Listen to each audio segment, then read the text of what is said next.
it's Meg. Welcome back to my channel. So today is day 4 of Junk Journal July and the prompt is transparency. So for this prompt you could use see-through transparent materials, so things like vellum, tracing paper, the windows in envelopes, even tissue paper to create some kind of see-through layered effects. Or maybe you would like to take this a bit more abstractly and think about things that are transparent, so maybe incorporating windows or photos and drawings of things like glasses and vases, stuff like that. So you can really be as broad as you want with this. So what I'm doing for my prompt is I've got a piece of vellum and I'm opening up one of my sketchbooks that I've got, where I've just sort of sketched some florals from a vintage book. And what I wanted to do was trace over my own drawings onto the vellum so that I had a transparent element on my page. Well, it's more kind of translucent, but I wanted to have the drawing on the page but with that see-through-ish kind of look to it, and I thought that would be quite nice then to layer on top of my collage.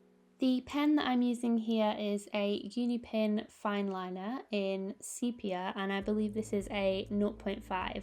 It's one of my favourite fineliners to use in my journals, and I think using the sepia rather than the black blends in a lot more with the colour palette that I have.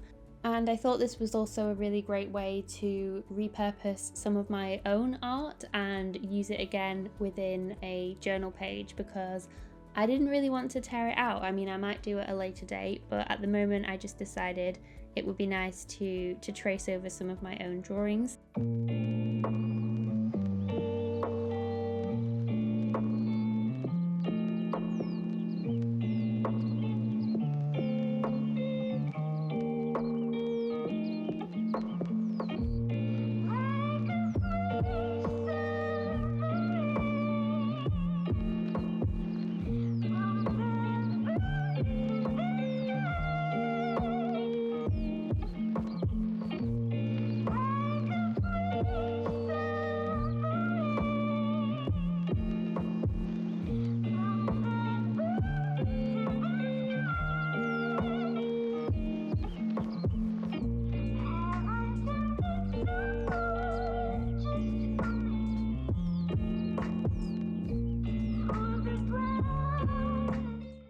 And there are my finished drawings. So I ended up just using the flower on the left in this page. So I first wanted to create a collaged background underneath, because that was the whole point of having a transparent element, was that I could then see through to things underneath. So these are actually printables from Courtney Diaz, Little Raven Ink's Patreon. I'll leave a link down below. She does some fabulous printables, and I absolutely love when she does the vintagey style ones. So those are the ones that I'm using in this page.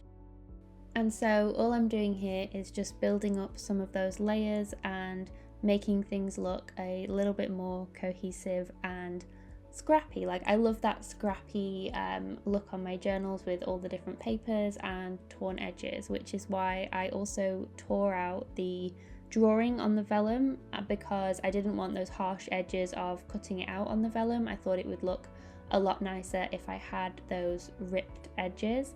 I also had that illustration there that I tried to bring in, but I just thought that it would be too much for this page, and so I decided to leave it off. And then I just washi taped the vellum down at the bottom because it kept flipping up, and I just wanted it to stick down on the page. I didn't want to glue the whole thing down, but I just wanted to keep it in place. Then I found this scrap of floral, I think it's wallpaper. It was absolutely beautiful, and I just wanted to add it to the envelope page that's on the left, just to break it up a bit. Then I came in with some of my tags that I'd been collecting, and one of them was a clothes label that actually had a kind of little saying on it that was like, take good care, as in take good care of the item that you've just bought. And I decided to cut that out because I thought that was kind of sweet to have as a little phrase on my journal. So I kept this page pretty simple. I didn't want to add too much more to the left hand side. I actually really like how that turned out. I think it was just the floral wallpaper scrap that I had found that was sort of lurking in my pile of papers. I really enjoyed how that looked with the craft brown paper, and so that's probably something that I would love to do again, is to create that more minimalistic kind of feel to some of my pages. I'm just adding a strip there down the middle just to connect the pages a bit, because I was feeling like they were a little bit disjointed and not quite cohesive. And then finally I came in with some white detailing, as always. Especially on craft paper, I feel like it really pops and adds a nice finish. So I just added some white lines around the edges of the phrases that I had added to the page, just to act as a bit of an accent, a border, and because I fancy doodling with a white pen, quite frankly. So that is everything for today's page. I hope you enjoyed watching it. Have a wonderful rest of your day, and I will see you guys in the next one. Bye guys!